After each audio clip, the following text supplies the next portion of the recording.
오늘부터 저희들 주제가 바뀝니다. 표적이라는 주제로 3번에 걸쳐서 17절, 18절 말씀 가지고 은혜를 나누고자 합니다. 오늘 첫 번째 시간이고 표적, 영적 질서의 회복, 오늘 제목이 되겠습니다. 우리가 앞선 시간들을 통해서 큰 주제를 두 가지를 살펴보고 지금 17절, 18절까지 왔습니다. 첫 번째 주제가 뭐였는가 기억이 안 나실 거예요. 믿음이었습니다. 믿음.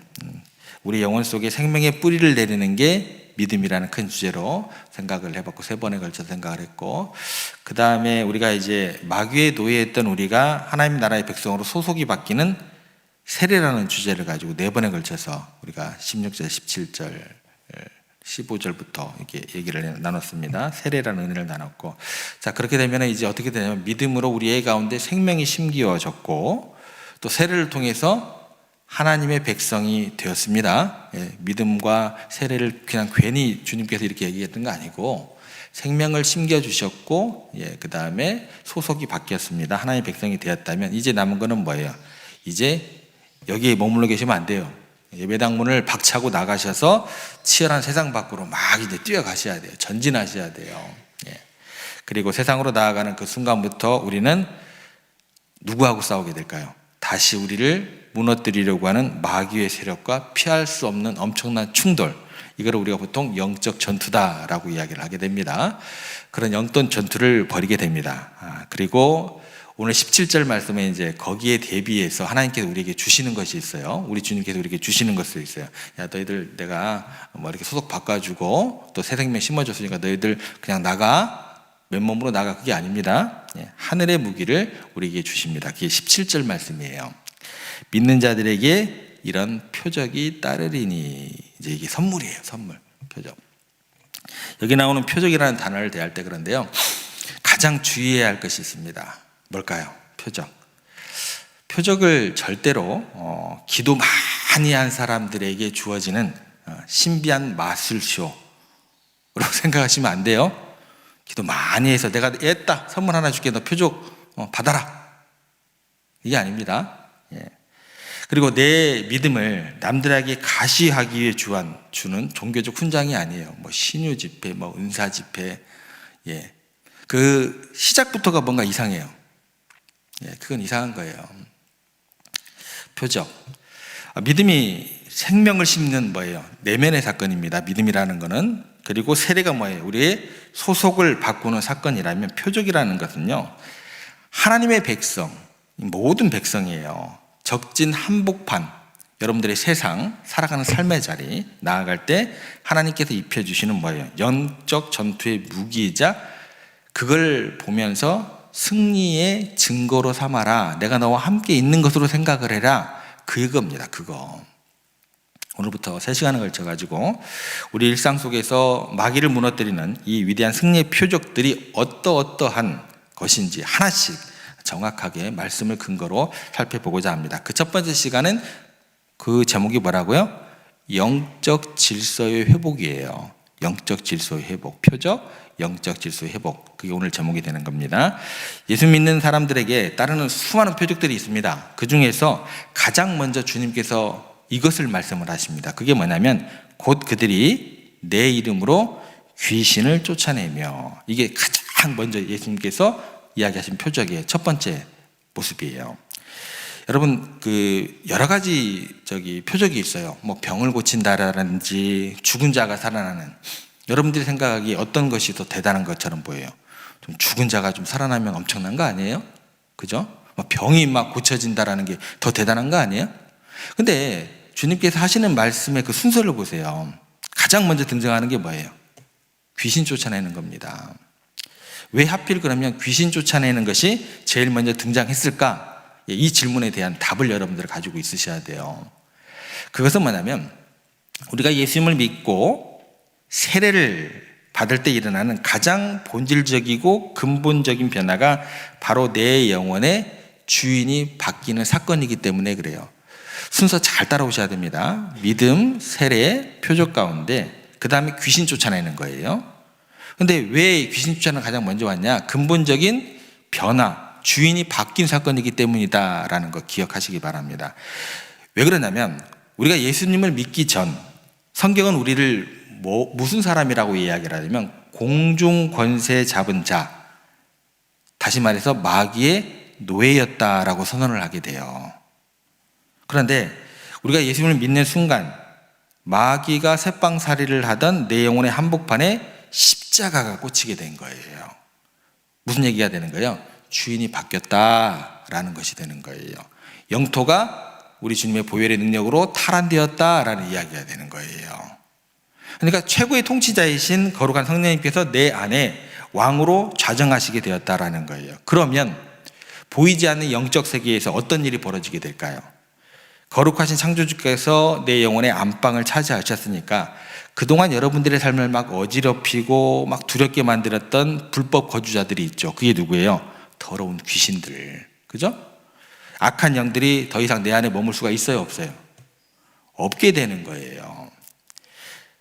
이런 작동 원리를 주님께서 설명해 주시는 거죠. 그런데요, 교회 안에서 어떤 생각들을 하게 되냐면 귀신을 쫓아낸다라고 하면서 이것을 무슨 영적인 초능력으로 오해하시는 분들이 굉장히 많습니다. 내 믿음이 좋아가지고, 혹시 자신이 기도를 많이 한 특별한 사람이어서 마귀와 영적인 기싸움을 해서 이렇게 이기는 줄 알아요. 그래서 교회 안에서 소위 어떤 사람들이 등장하게 되면 야, 영험하다 영험하다라는 사람들이 등장하게 되고, 은사 받았다는 사람들을 막 쫓아다녀요. 머리를 이제 들이밀죠. 안수 좀 해주세요. 안수 좀 해주세요. 예.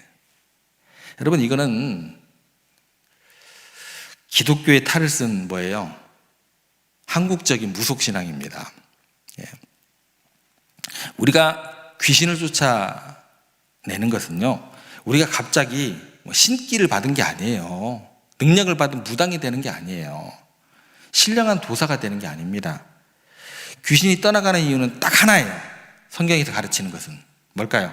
아이고, 죄송합니다. 이거 어제도 신방하다가 제가 따라가다가 딱 한 가지입니다. 한 가지예요. 그 한 가지가 뭐냐면 내가 속한 영토의 주인이 누구로 바뀌었기 때문이에요. 하나님으로 바뀌었기 때문입니다. 새 주인이 들어오셔서 불법 거주자인 마귀가 방을 빼고 나가는 것, 이것은 내 개인의 능력이 아니에요. 사람의 능력이 아닙니다. 하나님께서 들어오셨기 때문에 이거는 뭐예요? 당연한 거예요. 그리고 통쾌한 영적 질서가 회복되는 사건이 되는 겁니다. 절대 잊지 마세요. 예. 그런데 참으로 이제 안타깝죠. 그게 뭐냐면 내 영혼의 주인이 바뀌었음에도 불구하고 여전히 영적 질서의 이 회복을 누리지 못한 채 속고 살아가는 사람들이 너무나 많다라는 거예요. 그래서 20세기의 최고의 사상가 C.S. 루이스가 스크루 테이프의 편지 서문에서 인간이 마귀에 대해 저지르는 두 가지 치명적인 오해에 대해서 이렇게 이야기를 하게 됩니다. 인류가 마귀에 대해 빠지는 두 가지 극단적인 오류가 있다. 하나는 마귀의 존재 자체를 아예 믿지 않는 것이고, 다른 하나는 마귀의 존재를 너무나 지나치게 두려워하며 그들에게 불필요한 관심을 쏟는 것이다. 이 두 가지 다 해당된다는 거예요. 근데 우리는 그 두 번째 것에서만 굉장히 신경을 많이 쓰게 됩니다. 첫 번째 루이스가 얘기한 실수는 뭐냐면 마귀를 뭐예요? 안 믿는 것. 그래서 현대사회에서 마귀가 가장 즐겨 쓰는 고도의 속임수다라고 이야기를 해요. 이게 무슨 얘기냐면 이렇게 이야기를 합니다. 마귀가 가장 좋아하는 것은 사람들이 마귀를 서양 그 그림 같은 거 보면 마귀를 어떻게 표현하게 되냐면 마귀를 빨간 쫄쫄이 타이즈를 입은 그런 이상한 그림 같은 거 보이죠? 약간 희화한 그림 같은 거 있어요. 그리고 무슨 창을 들고 있어요? 삼지창. 예. 굉장히 우스꽝스러운 시커먼 어떤 그림에다가 그려놓는 그런 마귀의 그림들 많이 보셨을 거예요. 그러니까 그렇게 삼지창 든 우스꽝스러운 만화 캐릭터쯤으로 생각하게 만드는 게 현대사회에 대한 마귀의 전략이다라는 거예요. 이 말이 무슨 뜻이냐면 현대인들은요, 야야 지금까지 과학이 발달한 21세기에 무슨 귀신이 있냐, 그러면서 영적인 세계를 무시하게 만들더라는 거예요. 그래서 마귀 이야기를 하면 무슨 얘기처럼 받아들이게 되는 거예요. 마치 전설의 고향처럼, 예. 헛소리라며 비웃게 만들더라는 거예요. 그런데 사실 그것이 바로 마귀가 의도하는 최고의 전략이다라는 겁니다. 마귀는요, 진짜 무서운 존재인 자기를 동화책 속의 우스꽝스러운 캐릭터 뒤에 딱 숨겨요. 그래서 사람들에게 영적인 세계에 대한 것들 아예 눈을 감게 만들게 됩니다. 그리고 어떤 그 다음에 현상들이 나타나게 되냐면 오직 돈, 물질, 눈에 보이는 성공, 쾌락만이 전부라고 믿게 만든다라는 거예요. 그러니까 자신의 천재를 천천히 숨긴 채 현대인들의 등 뒤에 숨어가지고 그들의 욕망이라는 걸 쫙 이용해가지고 놀이개를 삼고 있는 거예요. 이게 인류가 첫 번째 마귀에 빠지는 실수, 많은 사람들이 이렇게 빠지게 된다는 게 C.S. 루가 평가한 첫 번째 이유입니다. 자, 그럼 두 번째, 더 많은 사람들이 빠지는 극단적인 실수가 있다라고 이야기를 했죠. 그건 뭐냐면 마귀 존재를 너무나 두려워해요. 그 나머지 평생 그들의 눈치를 보며 살아가는 거예요. 세상 사람들은 하나님을 모르니까 마귀의 노예가 되어 두려워하는 건 어찌 보면 안타깝지만 그럴듯해요. 그런데 그래서 이제 그 사람들 같은 경우는 결혼 날짜 잡으려도 어떻게 돼요? 철학관 가죠. 어느 날 떨어질까 이제 눈치를 보게 되고, 이사를 할 때도 달력에 손 없는 날 이제 찾아가야 되죠. 아침에 일어나서 오늘의 운세가 뭘까 누군가의 어떤 저주를 두려워하며 살아가게 되는 거죠. 그런데 이제 문제가 되는 것은 뭐예요? 우리가 이제 교회를 다니고 하나님을 아버지라고 부르는 성도들조차 이 세상 사람들처럼 마귀를 너무나 두려워하는 병에 걸려 있다라는 거예요. 그래서 사업이 조금만 안 풀리면, 또 문제가 생기면 삼재가 끼어서 이런가, 이게 이제 세상 사람들의 작동 방법인데, 생각의 어떤 연속선상인데, 은근슬쩍 그렇게 점집을 찾아가고 세상 미신에 마음을 뺏기는 게 세상 사람들의 몫인데, 우리들까지 이제 거기에 부안해동하다랄 수 있다는 겁니다. 그래서 이런 사람들의 삶을 보면 어떤 거냐면 지뢰밭을 걷고 있는 사람과 똑같아요. 사방에 눈에 보이지 않는 지뢰가 깔려 있는 거죠. 여기를 밟으면 귀신이 화를 내지 않을까, 저쪽으로 가면 부정을 타지 않을까, 이제 모든 것이 두려움이 되게 되는 겁니다. 예수님을 믿고 있는다고 하면서 일상의 평안이 이제 주어지지 않는 거죠. 여러분, 그것은 우리 영혼의 주인 되신 성령님을 향한 엄청난 모욕이 되는 겁니다. 두려움을 심어주는 것도 문제예요, 성도들에게. 우주를 창조하신 왕을 내 영혼의 안방에 모시고 살면서 동네 어귀에 떠도는 하찮은 뭐예요?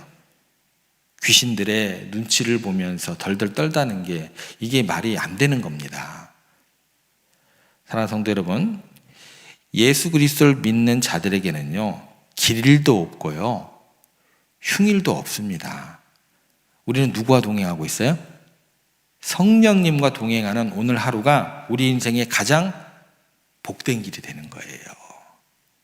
우리가 밟고 가는 모든 발걸음이 하나님께서 다스리는 무슨 영토가 되는 거예요? 거룩한 영토가 되는 겁니다. 그렇다면 이제 이렇게 한번 질문해 볼게요. 아니, 그렇다면 목사님, 마귀는 분명히 살아있고 우리를 집어삼키려고 우는 사자처럼 달려든다고 했는데 우리가 어떻게 두려워하지 않을 수 있습니까? 어떻게 그 두려운 지뢰밭에서 벗어날 수 있습니까? 이 질문까지 생각을 해볼게요. 영국의 위대한 설교가 가운데 가장 유명한 분이 찰스 스펄전 목사님입니다. 마귀를 두려워하는 성도들을 향해서 이런 대답을 던져 주었습니다. 성도 여러분, 두려워하지 마십시오. 사탄은 하나님의 사슬에 묶인 맹견, 사나운 개에 불과합니다. 한번 생각해 보겠습니다. 길을 가다가 덩치가 송아지만한 사나운 맹견 한 마리가 이빨을 드러내고 미친 듯이 짖어대면서 우리들에게 달려듭니다. 그러면 어떻게 돼요? 누구나 겁이 나요. 가까이 가면 물려 죽을 것 같아요. 그런데 자세히 보니까 그 무서운 맹견의 목이 아주 두껍고 튼튼한 쇠사슬이 채워져 있어요. 그리고 그 사슬의 끝을 누가 계신가 하고 자세히 봤더니 전능하신 우리 주님께서 단단히 틀어주고 계신다라는 거예요. 그럼 어떤 일이 벌어지게 되는 거예요? 개가 아무리 무섭게 짖어대고 이빨을 드러내고 막 거품을 품는다고 할지라도 하나님께서 허락하신 그 사슬의 길이 이상으로 우리에게 다가올 수 있어요, 없어요? 절대 못 다가옵니다. 물 수도 없는 거예요. 이거를 가장 잘 보여주는 장면이 어느 책에 나오냐면 욥기예요, 욥기. 마귀가 욥의 가정을 치려고 했어요. 누구의 허락을 받아요?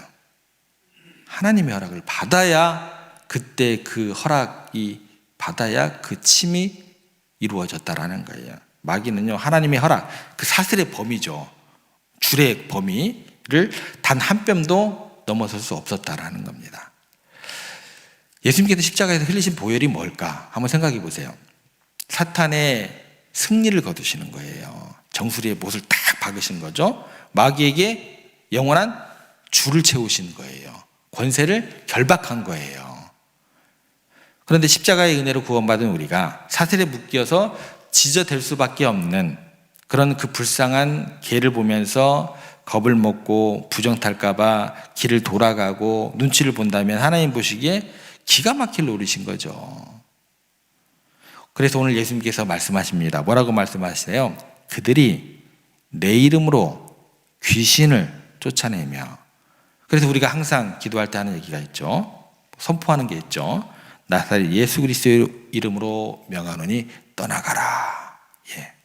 라고 선포하는 것, 사슬에 묶여있는 그 개를 향해서 주인의 목소리로 호령하는 것과 같으심을 믿으시기를 바랍니다. 마귀야, 네 목줄은 이미 십자가에 채워졌다. 예수 그리스도의 이름으로 명하노니 당장 찌그러져 있을지어다.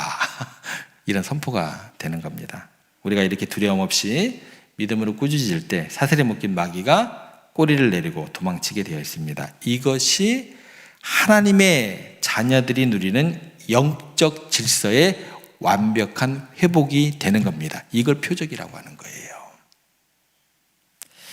말씀을 정리해 보겠습니다. 믿는 자들에게 따르는 표적, 그 첫 번째가 뭐라고요? 영적 질서의 회복입니다. 나를 두렵게 하는 마귀의 권세는 이미 십자가에서 끝이 났습니다. 예수 그리스도를 믿는 지금 이 순간 우리 마음과 우리 삶 속에 하늘의 위대한 승리가 이미 주어졌습니다. 오늘 하루 세상이 끊임없이 우리들에게 지저대고 불안과 두려움을 줄 때 사슬에 묶인 그 맹견의 소리에 속아서 미신과 사주팔자라는 그런 불안함의 지뢰밭을 걷는 여러분들이 되지 않기를 주님의 이름으로 선포하시기를 바랍니다. 우리 눈앞에 어린거리는 마귀는요, 십자가의 목줄에 잡힌 개에 불과함을 믿음의 눈으로 바라보시기를 바랍니다. 내 안에는 사망 권세를 깨뜨리신 통치자가 계십니다. 오늘도 가장 귀하고 능력이 있는 예수 그리스도의 이름을 의지하면서 내 삶을 위협하는 모든 어려움과 두려움과 절망을 단호하게 꾸짖으시고 쫓아내시면서 마귀를 무릎 꿇리는 참된 자유와 승리를 마음껏 누리는 여러분들 되시기를, 여러분들의 자녀들의 삶이 되시기를 주님의 이름으로 축원합니다.